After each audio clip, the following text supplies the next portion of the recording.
Кыргыз бата бергенде жолуң ачылсын деп бергенде, жолуң ачык болсун деп. Мына түз маанилде эле жол ачылып атат Кытайга. Каалайбызбы, каалабайбыз, биздин эң чоң соода шериктешибизге айланды Кытай. Азыр биздин эле эмес, бүт дүйнөнүн эң чоң соода шериктеши. Эгерде өндүрүш потенциалыбызды өнүктүрө турган болсок, бул жылдыр менен экспорт кыла турган болсок, жаныбызда миллиарддан ашык эли бар рынок турат. Абдан жакшы чечим болду. Мен башынан эле ушундай темелерди колдоп келатам. Колдон келсе Кыргызстан ичинде деле ушундай тупиктердеги жолдорду ачыш керек да. Мисалы, Акталадан ары Өзгөнгө түшүп кетсе болот. Ушундай жолдорду ачса жакшы болот эле.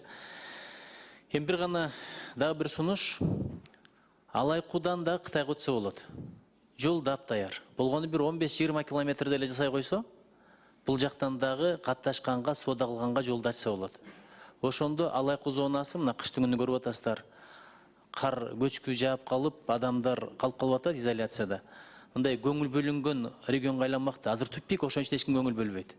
Эгерде чегара ачылса, соода болмок, кыймыл болмок, өзүнөн өзү жолдор курулмак, өзүнөн өзү экономика көтөрүлмөк. Мына 10 километр, 20 километрде отурбай 100 километрдер курулмак да. Анан муну мен Акылбек Өсөнбековичке айтканмын. Ал киши карап көрөбүз деген. Өткөн жылы жай айында барып келели деп тилек кылган. Сөз берген, бирок барып келген жок да, мен менен вертолет келсин, учуп барып келебиз деген. Ошо бойдон унутуп калды. Ушуну эске салып койсоңуз, Алайку жолу. Ферганага эң жакын жол, өзүңүз чегараны жакшы билесиз. Ошо Алайку ал жактан келе турган болсо, Андижанга, Ферганага, Намангенге, ошол эле Ходжентке товарлар Кытайдан эң кыска жол менен өтөт, андан кыска жол жок. Ошол эле мезгилде Кыргызстан ошол аймактарында соода сатык жүргүзгөнгө абдан жакшы болот эле. Анан мен бир ойлондурган нерсе, жол ачылгандагы бир тобокелчилик бар. Мисалы, Өзбекстан менен чегаралар ачылгандан кийин түштүктөгү мынау Ош, Жалал Абад жактагы теплица бизнеси отуруп калды.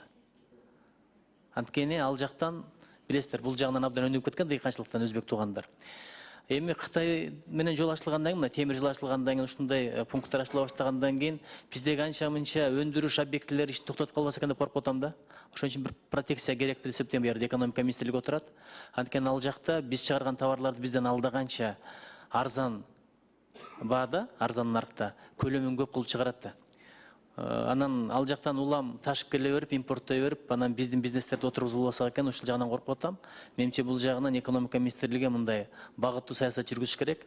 Анан биздин ишкерлер, өндүрүшчүлөр конкуренцияга жөндөмдүү болуп калгандан кийин толук масштабтуу жолдорду ачып туруп, анан пайдалансак болот деп эсептейм. Биз колдойбуз. Чоң рахмат.